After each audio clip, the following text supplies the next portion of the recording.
6. 현해탄 너머에서도 저국 해방의 대사변을 주동적으로 맞이하기 위한 준비를 다그치고 있던 1940년대 전반기에 우리는 국내에 강력한 전민항쟁 역량을 꾸리는 한편 일본 본토 안에서 우리의 혁명 조직이 전민항쟁운동의 일익을 담당할 수 있도록 하는데 특별한 주목을 돌렸습니다. 일본 땅에서의 우리의 활동은 두 가지 방향에서 진행되었다고 할 수 있습니다. 한편으로는 일본에 이미 조직되어 있는 저국 광복회 조직들과 여러 가지 형태의 반일 조직들을 조선인민혁명군이 최후 공격작전을 개시할 때 그에 합세할 수 있도록 정비하면서 새로운 조직을 계속 늘여나가는 것이었고, 다른 편으로는 조선인민혁명군의 특수공작원들이 일본 제국주의의 아성에 깊이 침투하여 적들의 군사정보를 정찰함으로써 대일 군사작전의 승리를 마련하기 위한 준비사업을 본격화하는 것이었습니다.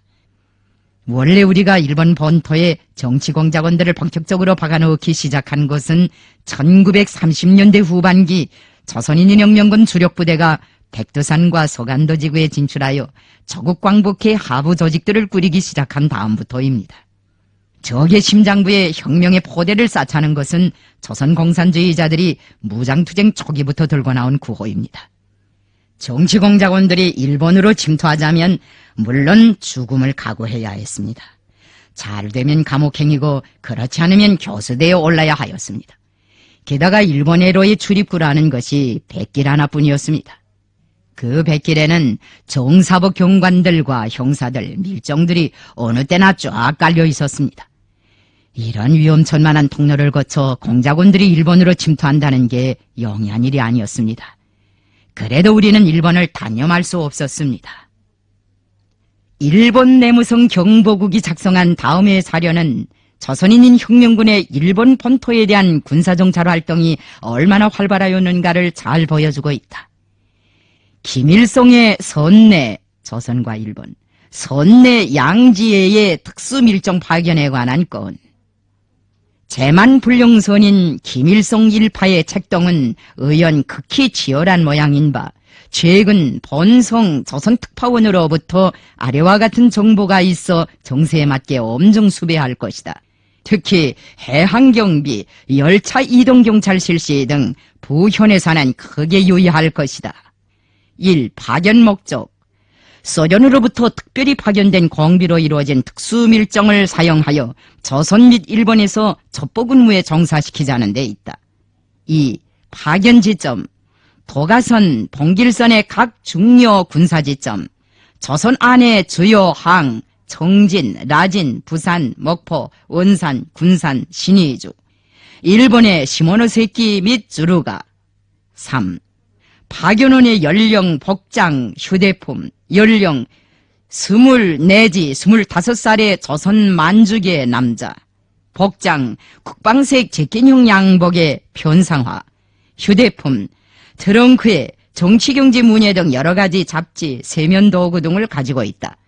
그 밖에는 자세치 않으나 이 밀정은 일본어에 능하며 본래 교원, 경찰관 등의 경험을 가지고 있는 자 같은데 언어, 태도 등에서 일본 사람과 다른 바 없다고 한다. 내무성 경보국 서화 16년 1941년 11월 8일. 우리가 일본 본토를 중시한 것은 그것이 일제 식민지 통치의 아성이고 본바닥이기 때문입니다. 본바닥을 뒤흔들어 놓으면 적의 심장부에 강타를 안길 수 있고 식민지 통치를 붕괴시키는 데서도 큰 효과를 볼 수 있었습니다. 일본에 가 있는 조선 사람들, 특히 강제 연행된 많은 조선 청년들을 의식화하고 조직화하는 것은 대일작전이 눈앞에 박두한 조건에서 군사정치 정보 수집을 위해서도 필요했으며 전쟁의 대포밥이 될 운명을 지닌 그들을 일본 파시즘의 마수에서 떼내어 혁명의 편으로 집단적으로 돌려세우기 위해서도 필요했습니다. 일본 본토의 반일 역량은 국내와 해외에 있는 반일 애국 역량과 함께 일본 제국주의를 최종적으로 경멸하기 위한 대일작전의 시기 조선인민혁명군에 화합하여 적극적으로 나설 수 있는 무시할 수 없는 역량이었습니다. 일본의 역대 전황의 연호들을 보면 그네들이 다른 나라 사람들에게 생살이라도 떼어줄 것 같은 인상을 받게 됩니다. 명치요, 대정이요, 소하요 하는 것들이 뜻은 다 그럴듯합니다. 그러나 소화시대는 일본이 이웃나라들을 인간 도살장으로 만들고 국제적인 백정으로 등장하여 수억만 인류에게 불행과 재난만을 강요하던 시대였고, 이마에 밝은 정치를 하겠다고 써붙이고 나선 명치천왕은 조선을 먹어라, 동양을 먹어라, 세계를 먹어라, 무엇을 먹어라 하고 사무라이들을 부추기었습니다. 청나라와도 전쟁을 하고 러시아와도 전쟁을 해서 숱한 리권을 강탈한 게 바로 명치시대입니다. 바로 그때 우리나라를 총칼을 가지고 접어들어 대낮에 삼켜버렸습니다. 대종시대에도 일본은 못된 짓을 많이 하였습니다. 이렇게 역사적으로 일본 제국주의자들은 조선 사람들의 등껍질을 벗기고 피땀을 빨아내면서 하고 싶은 짓을 다 하였습니다. 조선 사람들은 일본으로 끌려가는 순간부터 짐승 취급을 당하였습니다. 인간을 개, 돼지나 마소처럼 다루는 데서는 일본을 당할 나라가 없었습니다. 조선 사람들이 가고 싶어서 일본 땅으로 간 게 아닙니다. 군대와 경찰이 자동차를 끌고 와서는 길 가는 사람들을 짐짝처럼 사정없이 쳐싣고 달아나곤 하였습니다. 밤중에 속옷바람으로 연행되어 일본에 끌려간 사람들도 있습니다. 사람들을 강제로 연행한 다음에는 군대식으로 대우를 묻고 그들에게 사소한 자유도 주지 않았습니다. 배나 기차를 탈 때에는 변소에까지 당번을 세워 감시를 하였습니다. 일본 사람들은 우리나라에 와서 일시동인이라는 말을 곧잘 하였습니다. 조선 사람을 일본 사람과 꼭 같이 본다는 뜻입니다. 그건 입에 꿀을 바르고 하는 소리였습니다. 일시동인이 일본 사람들의 진정이라면 왜 그들이 자기네 나라에 끌려간 조선 사람들을 마서처럼 학대했겠습니까? 구일본을 형상한 문학작품들 가운데 다꼬베야란 말이 들어 나오는데 문어집, 문어방이라는 뜻입니다. 문어는 돌잠에서 삽니다. 북해도의 토목 노동자들은 콩나물시루 같은 자기네 합숙을 다꼬베야라고 불렀습니다. 감옥방이라고 부르는 게 위험하니까 에둘러서 문어집, 문어방이라고 한 것입니다. 조선 노동자들이 드는 막사는 반도방이라고 하였습니다. 반도 땅에서 온 사람들이 거처하는 방이라는 의미인데 이것은 다꼬베야보다 더 한심했다고 합니다. 밤에는 밖으로 쇠를 잠그고 여러 마리의 개까지 붙여놓아 도주는커녕 바깥 출입도 못하게 하였습니다. 조선 말을 한마디만 해도 참대칼이나 곡괭이 자루 같은 것으로 노동자들을 마구 찌르고 때렸습니다. 도주를 기도하는 사람들은 끈으로 코를 꿰가지고 사방으로 끌고 다녔습니다. 일본의 정부업자들과 고용주들은 심지어 조선 노동자들의 등을 칼로 째고 그 안에 불에 달군 연덩어리를 넣는 고문까지 서슴지 않고 하였습니다. 수틀리면 작업 현장에서 노동자들을 때려 죽여 물속에 던지거나 콘크리트 혼합 물속에 쳐넣었습니다. 그런즉 민족적 자존심이 강한 조선 사람들이 이런 학대와 모욕을 참을 수 있었겠습니까? 조선 사람들이 어질고 순박해도 배짱은 셉니다. 일본의 징용 징병으로 끌려간 사람들이 백수십만이 된다는데 그들이 다 속으로는 딴 꿈을 꾸었습니다. 무슨 꿈이었는가? 일본을 망하게 할 꿈이었습니다. 항일 유격대가 조선으로 밀고 나오면 자기네도 와 하고 들고 일어나 일본 놈들을 답새기자는 것이었습니다. 이런 꿈은 노동자들만 꾸은 게 아닙니다. 일본에 가서 공부하던 청년 학생들도 다 그런 속생각을 가지고 있었습니다. 일본에 가 있는 조선 유학생들의 수가 만여 명이 잘 되었다고 합니다. 유학생이 만여 명이면 적은 수가 아닙니다. 나는 조선 사람들이 일본 땅에서 겪고 있는 참상에 대한 소식을 들을 때마다 가슴이 아파서 견딜 수 없었습니다. 말이 났으니 말이지 만주에서 사는 조선 사람들은 그래도 우리의 보호를 좀 받았습니다. 그런데 일본에 있는 조선 사람들은 그런 보호를 받을 수 없었습니다. 그래서 우리가 그들을 더 동정했다고 할 수 있습니다. 그렇지만 동정이나 해가지고서야 어떻게 그들을 구원해 주겠습니까? 사람이 사람을 동정하는 것은 누구든지 할 수 있는 일입니다. 착취받고 압박받는 인민대중을 위해 공산주의자들이 마련할 수 있는 선물 가운데서 가장 훌륭한 것은 조직입니다. 조직만이 인민들을 파멸해서 구원할 수 있었습니다. 일본 땅에 조선 사람들이 꾸려놓은 조직들이 많았습니다. 공산주의 조직, 민족운동 조직, 계몽 조직, 학생 조직을 비롯해서 별의별 조직이 다 있었습니다. 일본에서 벌어진 반일운동에서도 청년 학생들이 중요한 역할을 하였습니다. 그들이 제동경 조선인 유학생 학우회라는 간판을 가진 조직을 묻고 3.1인민 봉기 전야에는 독립선언서도 작성하였습니다. 그 선언서의 사본이 국내에도 들어와 독립운동자들에게 큰 충격을 주었습니다. 일본이 무력으로 우리나라를 병탄했을 때에는 그에 대한 항거의 표시로 도쿄와 교토에 가 있던 숱한 조선 유학생들이 집단적으로 귀국해버렸다고 하는데, 이것만 보더라도 조선 청년 학생들의 저항 정신이 얼마나 강했는가를 짐작할 수 있을 것입니다. 민족운동의 형태를 띠고 전개된 그것 청년학생운동은 청원과 시위, 실력 양성이라는 소극적인 투쟁 형태로 적들과 맞서고 있었지만 우리 동포들에게 적지 않은 영향을 미치고 있었습니다. 이름난 무정부주의자인 박렬도 일본에 가 있던 유학생 출신입니다. 그는 일본 전황에 대한 살해 음모를 하였다는 죄로 무기징역형을 받았던 사람입니다. 20여 년간이나 옥살이를 하다가 해방이 되어서야 석방되었습니다. 1925년도 조선 공산당을 창건한 사람들 가운데는 적지 않은 일본 유학생 출신들이 있었습니다. 일본 땅에 막스주의가 전파되자 그들은 여러 사상단체와 조직들을 내오고 새 사조를 연구 보급하는 사업에 달라붙었습니다. 1930년대 초에 벌써 일본 땅에 있는 조선 사람들의 공산주의 단체는 30여 개에 달했고 거기에 망라되어 있는 인원은 수천 명이나 되었다고 합니다. 공산당 조직은 일본 공산당의 한 개 지부 형태로 존재하였습니다. 새 사조의 영향 밑에 일본에 있는 조선인들 속에서는 노동운동도 발전하였습니다. 오사카에는 동아합동조합이라는 이름을 가진 민족기업단체도 있었습니다. 조선 사람들은 일본에 건너가서 종교조직도 많이 모았습니다. 일본 땅에는 신간회 지부도 있었습니다. 이처럼 일본에 있는 조선 사람들 속에는 여러 가지 형태의 조직들이 조밀하게 꾸려져 있었습니다. 물론 이 조직들은 주의 주장도 각이하고 활동 방식도 서로 제 나름이었습니다. 계몽, 호상, 친목, 상호부조의 범위를 크게 벗어나지 못한 조직도 있었습니다. 그렇지만 우리는 전민항쟁의 현지에서 볼 때 그 하나하나가 다 큰 비천으로 된다고 생각하였습니다. 순수한 계몽단체들의 입김을 불어넣어 혁명적인 실천투쟁의 마당으로 끌어내는 것은 문제가 아니었습니다. 모든 조직들이 다 반의를 지향하는 것만큼 그런 개조는 우리의 노력 여하에 달려있는 것이었습니다. 일본에 끌려가 있는 우리 동포들 속에 존재하던 이러저러한 조직들은 모두가 일제의 심장부에 박혀있는 시한판과 같은 존재들이었습니다. 이 폭탄에 불을 달아줄 사명이 우리한테 지워져 있었습니다. 그래서 우리는 조선 사람들로 이루어진 수십만의 노동력과 반일 역량이 집중되어 있는 일본 본토를 특별한 시선으로 주목하게 되었습니다.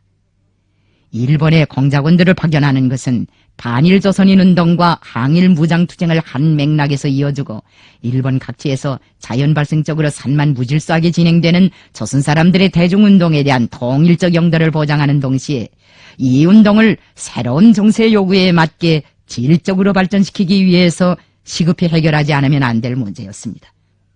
일본의 공작원들을 침투시키는 통로로는 주로 부산 시모노세키 항로와 청진 쯔루가 항로를 이용하였습니다. 장기적으로 깊숙이 박아놓아야 할 중요한 정치공작원들은 제3국의 항구들을 이용하여 멀리로 애돌아가게 하였습니다. 일본에 제일 쉽게 드나들 수 있는 계층은 유학생들이었습니다. 돈 꽤나 있는 사람들이 트렁크나 고리짝을 메고 일본 유학을 가는 것은 하나의 추세였습니다. 나는 박달과 김정숙에게 우리의 공작원으로 활동할 수 있는 유망한 유학생들을 물색해보라는 임무를 주었습니다. 그 후 김정숙은 풍산지방에서 일본에 건너가 고학을 하는 청년들이 도쿄에 유학생 조직을 가지고 있다는 사실을 알아냈습니다. 적의 수도에 있는 유학생 조직을 혁명적인 조직으로 개편한다면 일본 본토의 심장부에서부터 조선 사람들을 혁명화할 수 있는 길을 열 수 있었습니다. 도쿄, 요코하마를 중심으로 하는 경빈지구는 일본에서 인구가 제일 많이 집중되어 있는 공업지대였습니다. 조선 유학생들과 노동자들이 제일 많은 곳도 경빈지구였습니다. 나는 김정숙에게 조국 왕복회 10대 강령을 주면서 풍산 출신의 유학생들과 손을 잡고 도쿄에 있다는 그들의 조직을 우리의 영향 밑에 있는 산하 조직으로 전환시킬 방도를 세워보라고 하였습니다. 김정숙은 주병포에게 우리의 의향을 전달해 준 다음 그와 함께 도쿄의 유학생 조직을 장악하기 위한 방도를 의논하였습니다. 주병포가 일본에 파견할 적임자로 거론 대상이 바로 린모였다고 합니다. 도쿄에서 풍산 출신 유학생들이 모은 조직이란 풍우 동경과학생 친목회를 말합니다. 풍우라는 것은 풍산에서 간 보들이라는 뜻입니다. 이 친목회는 이따금씩 모여 앉아 시국담도 나누고 신세타령도 하고 덕후감도 발표하고 때로는 무직업 회원들에게 일자리도 알선했습니다. 그야말로 순수한 친목단체였습니다. 좀 정치적 색깔을 띠인 것이 있었다면 내선일체도 가짜다, 동저동군도 혼나발이다, 일시동인도 개수작이다 하고 일본 놈들을 욕질하는 것뿐이었습니다. 린모는 도쿄의 가자바람으로 이 조직에 백두산 바람을 불어넣었습니다. 풍우동경 과학생 친목회 성원들은 저국광복회 10대 강령과 창립선언을 보고 큰 충격을 받았습니다.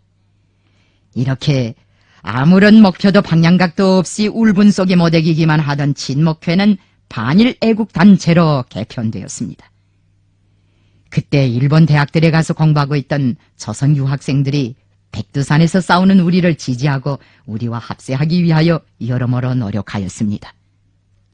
반일 지하 조직은 고등학교, 중학교, 전문학교들에도 적지 않았습니다. 1944년 상반년에 일제경찰에 발각되었던 가나자와 조선인 학생민족주의 그룹바도 우리 주력부대의 정치공작원들이 꾸려놓은 항쟁 조직이었습니다. 가나자와 중학교에서 공부하고 있던 조선 유학생들의 활동에 대해서는 조선인혁명군 정치공작원인 리철수가 우리에게 다 보고하였습니다. 리철수는 특수임무를 받고 청진에서 활동하였습니다. 그는 학생의 신분을 가지고 정치공작 임무를 수행할 때 일본 가나자와 중학교로 유학을 가는 학생들 속에 공작원을 박아놓았습니다. 가나자와에 건너간 공작원은 조선 각지에서 간 학생들을 흡수하여 학교 안에 무명조직을 내왔습니다. 조직에 이름을 붙이지 않은 것은 있을 수 있는 적의 탄압을 피하기 위해서였다고 합니다. 이 조직도 역시 최종 목적은 결정적 시기에 무장봉기로 인민혁명군의 국내 진출에 호응하자는 것이었습니다. 일제경찰이 밝힌 자료에 의하면 이 무명조직의 망라된 성원들은 북조선 출신의 독립운동자 김일성이 백두산을 근거지로 해서 빨치산을 조직하여 조선 독립을 위해 싸우고 있고 또 우수한 조선 동포들을 훈련시키고 있는데 자기들도 그 밑으로 달려가 독립운동에 협력하자고 하였다고 합니다. 일본에 여러 갈래의 반일 항쟁 조직들이 있었지만 이렇게 직접 백두산 쪽에 와서 우리와의 투쟁에 합세할 것을 공공연히 자기의 투쟁 목표로 내세운 조직은 몇이 되지 않습니다. 대부분의 항쟁 조직들이 우리의 투쟁 소식에 힘을 얻고 우리가 최후 공격 작전을 벌릴 때 그의 호응할 기세 밑에 싸웠지만 일제경찰의 탄압을 고려하여 그러한 투쟁 목적을 공개적으로 노출시키지 않고 있었습니다. 오사카에는 고학생들로 된 충성회라는 조직도 있었습니다. 원래 거기에 제주도와 경상도에서 간 고학생들과 노동자들이 많았습니다. 제주도 사람들이 저항 정신이 높고 단결력이 강하다고 합니다. 청년 사람들의 말에 의하면 오사카의 빈민구역에 모여 살면서 대학 야간 학부에 다니던 제주도 청년들은 모두 민족의식이 강했다고 합니다. 민족의식이 강한 곳에서는 조직도 생기고 혁명가들도 많이 배출되는 법입니다. 제주도 출신 유학생들이 오사카에서 제주도에서 온 청년들로 동인야학을 조직하고 거기에서 육성된 사람들로 반일 친목단체를 모았다가 우리의 공작원들로부터 조국광복회 10대 강령을 입수한 다음 반일 친목단체 성원들과 일본 대학 야간 중학부 학생들로 충성회라는 새로운 조직을 모았습니다. 이 조직이 내세운 강령과 투쟁 임무가 괜찮았습니다. 충성회가 어떤 조직인가를 알려면 소련, 일본이 개전하면 즉시 조선으로 돌아가 동포 청년들을 지도하여 일본에 저항하고 독립운동을 전개하며 김일성이 본격적으로 반기를 휘날릴 때는 이에 호응하여 과감히 일떠설 것이라고 한 이회의 취지만 보아도 충분합니다. 충성회가 일제 탄압을 받게 되자 그 관계자들은 서울에 돌아와 우리가 파견한 국내 공작원들과 손을 잡고 혁명활동을 계속하였습니다. 해방 후에는 남조선과 일본에서 조국 통일을 위한 투쟁에 투신하였습니다. 그들은 제주도 빨치산과도 연계를 가지고 있었습니다. 조선 유학생들의 반일 지하 조직은 지어 일본의 신학교들에도 있었습니다. 대표적인 것으로 고베에 있는 중앙신학교 조선인 학생 민족주의 그룹바를 들 수 있습니다. 그들의 투쟁에서 주목되는 것은 백두산에서 싸우는 우리를 장래가 크게 기대되는 독립운동자라고 찬양하면서 민족의식과 독립정신, 애국심을 키워나간 것이라고 할 수 있습니다. 오카야마 육고등학교에 조직되었던 조선인 학생 친목회도 저국광복회 하부 조직으로 개편되었습니다. 오카야마 육고등학교의 조선인 학생 친목회를 저국광복회 하부 조직으로 개편한 사람은 그 당시 도쿄에서 대학에 다니던 민덕원입니다. 민덕원이 조선의 광복은 조선 동포들 앞에 나선 지상의 과업이다. 저국광복회는 민족의 모든 애국 역량을 저국광복을 위한 성전에 묶어 세울 것을 호소하였다. 유학생들도 조선의 지식이 늘어서 일제에게 끌려온 불행한 조선 동포들을 계몽하고 의식화하여 반일 조직에 묶어 세웠다가 일본 내부에서 혼란기가 닥쳐올 때 일제히 들고 일어나 독립을 성취하자고 했다는데 그때 공작원들이 대체로 그런 내용의 선전을 많이 하였습니다. 민덕원은 여운창, 김재호 등 조직성원들에게 방학기간의 투쟁 과제도 주었다고 합니다. 조직성원들은 방학철마다 고향에 돌아가 가족, 친척들과 친지들, 동창생들 속에서 계몽사업을 하였습니다. 그 시기의 계몽사업에서 중심은 항일 유격대의 전과를 소개 선전하는 것이었습니다. 전과를 소개하고 저국광복회 10대 강령까지 해설하면서 조선의 독립을 진정으로 원하거든 당신들도 광복성전에 나서라. 그럴 의향이 없는 가고 직방 들이댔습니다. 이런 방법으로 뜻이 통하는 가까운 친척 친우들부터 동아리를 지어서 슬슬 조직에 묶어 세웠습니다. 육고 사건에는 흥미있는 점이 많습니다. 육고의 조직성원들이 자기네 동생들과 동생의 친구들이 일본 사람들의 선전에 속아서 소년 항공대에 입대하려고 할 때 그들에게 김일성 부대에 찾아가라고 권고했다는데 그것도 흥미있는 일입니다. 그때 조직성원들의 선전에 공감한 여러 명의 청소년들이 만주로 떠났다가 우리를 찾지 못하고 돌아갔다고 합니다. 저국광복회 오카야마 분해 성원들 중 어떤 사람들은 해방 후 조국 통일을 위한 사업에 몸을 바쳤고 어떤 사람들은 지리산에 들어가 리현상과 함께 빨치산 투쟁을 하였습니다. 반일 항쟁 조직은 노동자들 속에도 많았습니다. 일본의 주요 공업지대인 경빈지구, 반신지구, 그리고 북해도나 니가다 등 조선 사람들이 많이 가있던 곳에 노동자들로 조직된 항쟁 조직이 적지 않았습니다. 경빈지구의 조직들 중에서 이체를 띠는 것은 도쿄에서 조직된 동맹회의입니다. 동맹회는 노동자들을 골간으로 하고 거기에 고학생들을 망라하여 꾸린 반일 조직이었습니다. 이 조직은 일본 천황의 정통성을 부인하고 파벌을 반대 배격하였으며 조선 애국자들의 활동, 조선인혁명군의 투쟁을 찬양하였습니다. 동맹회는 노동자들과 고학생들 속에서 우리에 대한 선전을 많이 하였습니다. 일제의 관원 자료는 동맹회 성원들이 진행한 선전 내용에 대하여 다음과 같이 쓰고 있다. 북만에 있는 김일성은 우리 동포인데 그 세력이야말로 위대한 것으로서 일본 군대도 상당히 골머리를 앓고 있다. 때때로 조선 내를 습격하여서도 조선 동포의 집은 절대로 치지 않고 일본인 가옥과 일본인을 목표로 하고 있다는 것은 참으로 우러러볼 만한 행위이다. 특고 월보 내무성 경보국 서화 17년 1942년 3월분 202페이지. 동맹회의 전략은 적의 지원병 제도를 영리용하여 일단 군사훈련을 받아두었다가 이웃사시 일본 제국주의자들에게 총뿌리를 돌리자는 것이었습니다. 동맹회는 조선 독립이 공산주의 운동을 통해서만 이룩될 수 있다고 주장하였습니다.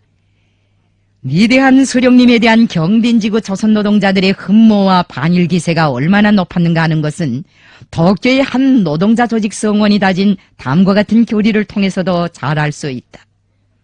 1.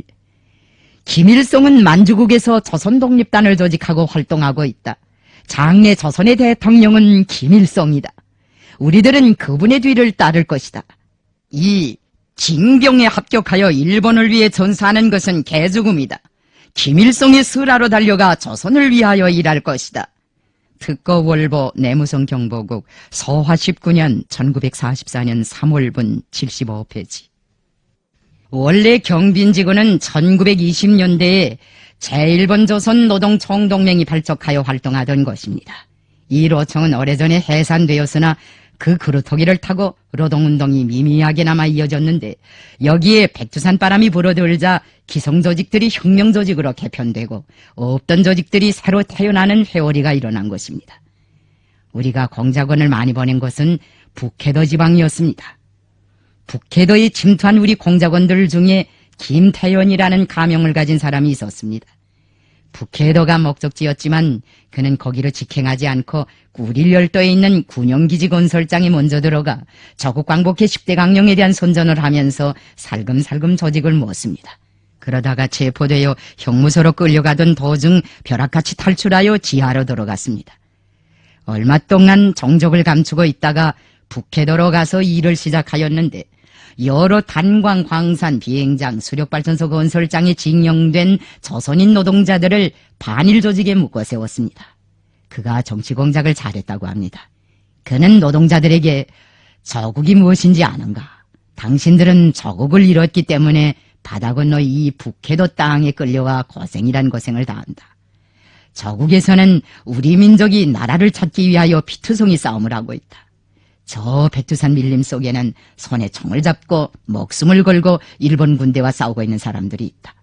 조국이 있어야 우리가 있다. 우리들은 김일성 부대와 함께 싸워서 하루빨리 조국을 광복해야 한다.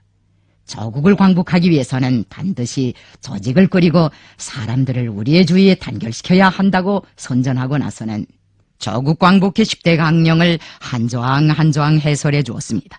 그런 다음 그 강령을 지지하는 사람들로 조직을 꾸려나갔다고 합니다. 이렇게 쟁취한 노동자들이 북해도 여러 거역장들에서 파업투쟁의 앞장에 선 주인공들로 되었습니다. 유발이 탄광 노동자들의 폭동은 바로 그 공작원이 조직한 것입니다. 일본에서 출판된 조선인 강제연행, 강제노동의 기록이라는 책을 보면 북해도와 남부 사할린, 구릴열도 등지에서 진행된 조직 건설 정령과 반일 반전 투쟁 내용을 비교적 상세하게 알 수 있습니다. 그 책은 조선인 강제연행 진상조사단이 편찬한 것입니다. 이 조사단의 부단장 후지시마 우다이는 저명한 평론가인데 우리나라를 여러 번 방문하였습니다. 그는 일본 사람들 가운데서 우리나라의 혁명 전적지들을 제일 먼저 답사한 인물입니다. 조선인 강제연행 진상조사단이 편찬한 책에는 북해도의 한 토목공사장이 침투한 우리 공작원이 조선인 노동자들 속에서 조선인인 혁명군의 활동에 대해 서계선전하고 그들을 반일 투쟁으로 불러일으킨 자료들도 서술되어 있었습니다. 그 공작원은 공사장에서 태업을 자주 조직하고 도주자를 많이 내어 군수 생산에 지장을 주었습니다. 도주자들은 다른 공사장에 가서 불씨가 되어 떨어졌습니다. 그 당시 일본 제국주의자들은 패망의 날이 다가오자 만들라, 보내라, 이겨라 라는 구호를 내걸고 군수 생산을 필사적으로 다그쳤습니다. 일본의 공산주의자들과 반전주의자들은 못 만들겠다, 못 보내겠다, 못 이긴다는 반대 구호를 들고 싸웠습니다. 이런 때에 우리 공작원들이 반일 역량을 동원하여 군수 생산에 제동을 건 것은 일본의 패망을 위해서나 조선의 해방을 위해서나 매우 유익한 일이었습니다. 북해도의 삿포로에 들어간 우리 공작원은 군사기지 건설장에 강제로 끌려간 조선 노동자들 속에서 지하조직을 꾸리고 그 대열을 점차적으로 확대하면서 무장봉기를 위한 준비까지 진척시켰다고 합니다. 우리의 공작원들은 북해도에 있는 대학을 비롯한 각급 학교들에서도 활발히 움직이었습니다. 그들의 영향 밑에 일본인 노동자들과 진보적인 청년 학생들도 반제 반전투쟁에 합세하였습니다. 일본의 주요 공업지대인 반신지구는 우리 공작원들의 영향이 많이 미친 것입니다. 이 지구의 조직들 가운데서 이채로운 것은 효거현에 있는 한 공장의 징용으로 끌려간 조선 노동자들이 꾸린 협파훈련대 특별청년회라는 조직이었습니다. 여기에 침투한 공작원은 우리가 파견한 정치공작원한테서 교양훈련된 사람이었습니다. 구 일본의 비밀 문건에는 국내 공작원의 이름이 고용석으로 되어 있는데 내 기억이 없는 것으로 보아 그것은 번명이 아니고 가명인 것 같습니다. 협파훈련대 특별청년회 사건과 관련된 일제 관원자료의 일부를 아래에 소개한다. 아마가사키에 있는 조선인 민족주의 그룹과 협파훈련대 특별청년회 사건 검거 취조 상황. 주모 인물 병규 27살. 병규는 점차 민족적 자각을 가지고 있는 데다가 우연히 제만조선 독립운동의 김일성 휘하의 고용석이라고 하는 자로부터 머지않아 일소 개전이 있게 되는데 이에 호응하여 조선도 일어나지 않으면 안 된다. 서하 20년 1945년 8월경에 만주에 김일성은 조선의 침공에 들어오는 것으로 되어 있다. 그래서 그 준비 공작으로 나는 조선 청년들의 통일과 식량 확보 사명을 띠고 이번에 김일성으로부터 비밀리에 파견된 것이다. 조선 청년들은 바야흐로 조선 독립의 시기를 맞이한 것만큼 크게 활약해주기 바란다고 하는 선동을 받고 당연하여 동지 획득에는 조선 안보다 오히려 조선 청년의 다수가 일하고 있는 일본 땅의 이입 노동자로 잠입하여 그 집단 생활을 통하여 일대 조직을 결집하고 김일성 일파의 조선 침공에 내선 호응하여 일제의 봉기를 일으켜야 할 것이라고 하며 서하 19년 1944년 3월 하순 5단위 중공업 아마가사키 공장에 건너와서 동료인 이입 조선인 노무자를 목표로 민족의식을 각성 앙양시켜 결집 판결을 도모하는 등 책동을 추진 전개하고 있는 바다. 내선관계월보 서하 20년 1945년 6월. 원동이 훈련기지에 있을 때 우리는 국내와 만주 일본의 많은 정치공작원들을 파견하였는데 그들이 조선인인 영령군의 총공격전에 합세할 수 있도록 전민항쟁 역량을 잘 꾸렸습니다. 그때 일본에는 김창국과 같이 우리가 직접 선발해서 파견한 정치공작원도 있고 우리의 지도 밑에 있는 국내 조직이 우리가 보낸 지령을 받고 파견한 정치공작원도 있었으며 국제연합군 별동대의 선과 연결된 특수정찰원도 있었습니다. 어쨌든 이 모든 정치공작원들은 우리가 제시한 전민항쟁계획에 초점을 맞추면서 일본의 모든 반일 역량을 철저히 준비시키기 위하여 맹활약을 하였습니다. 김일성대만 하여도 니가다 철공소에 강력한 반일 역량을 꾸리고 주요 군수품 생산을 저해함으로써 일본의 전쟁 수행 능력을 약화시켰으며 새로 들어온 수십 명의 징용 노동자들을 집단 도주시키는 데 성공하였습니다. 교토의 조선인 노동 청년들은 장차 백두산을 근거지로 하여 조선 독립 계획을 실현할 목표를 세우고 여러 공장들의 반일 조직들을 내왔습니다. 실로 북으로는 북해도로부터 남으로는 구주에 이르기까지 일본 땅 어디에나 그리고 대학생으로부터 신학교의 학생, 단광 노동자로부터 징용 노무자에 이르기까지 조선 사람이 있는 곳에 우리의 조직이 박혀 있었습니다.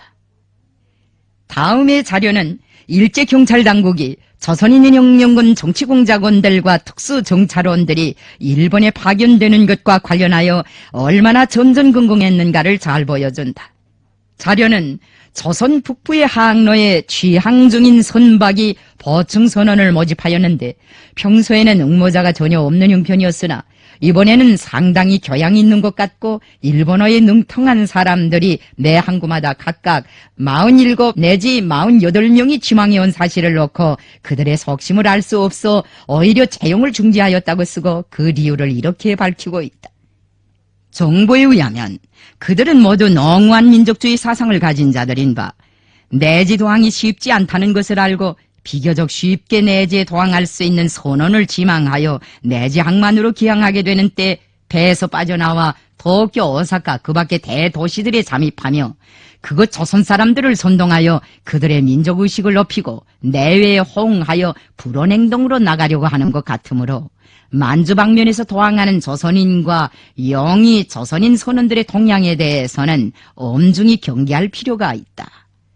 특고 월보 내무성 경보국 서화 16년 1941년 8월분 77페이지. 일본 땅은 전국에 조밀하게 꾸려진 조선인들의 항쟁 조직들에 의하여 분출 직전에 화라산 위에 놓여 있었다고 말할 수 있었습니다. 이것은 우리의 정치공작원들과 서조성원들의 적극적인 투쟁에 의하여 마련된 것이었습니다. 똑똑한 정신을 가진 조선 사람들 중에는 강대국들의 협상탁에서 민족의 전도가 열린다고 생각하는 올가니들이 없었습니다. 무장투쟁이야말로 나라와 민족을 구원하는 유일한 방도라고 확신한 우리 인민의 일치한 입장과 관점은 조선의 모든 애국 역량을 인민혁명군의 두리에 묶어 세울 수 있게 하는 여인으로 되었다고 볼 수 있습니다. 조선 사람들이 달래 백두산을 쳐다본 게 아닙니다. 거기에 혁명군이 있었기 때문에 백두산하고 말끝마다 외운 겁니다. 옛날에는 백두산이 조정의 산으로서 민족의 사랑을 받아왔지만 조선의 공산주의자들이 거기에서 항일대전을 벌린 다음부터는 혁명의 성산으로서 민족의 사랑을 받아오고 있습니다. 우리가 무장투쟁을 빨리 발전시키고 그것을 주축으로 하여 주체적 혁명 역량을 튼튼히 꾸려온 것은 참으로 큰 의의를 가집니다. 항일혁명의 전 노정이 보여주는 바와 같이 식민지 민족해방투쟁에서는 기본의 기본이 무장투쟁입니다. 무장투쟁을 높은 수준에서 발전시켜야 인민들도 그만큼 빨리 각성하게 되고 각계각층의 광범한 대중을 제국주의 침략자들을 반대하는 항전회로 쉽게 동원할 수 있습니다.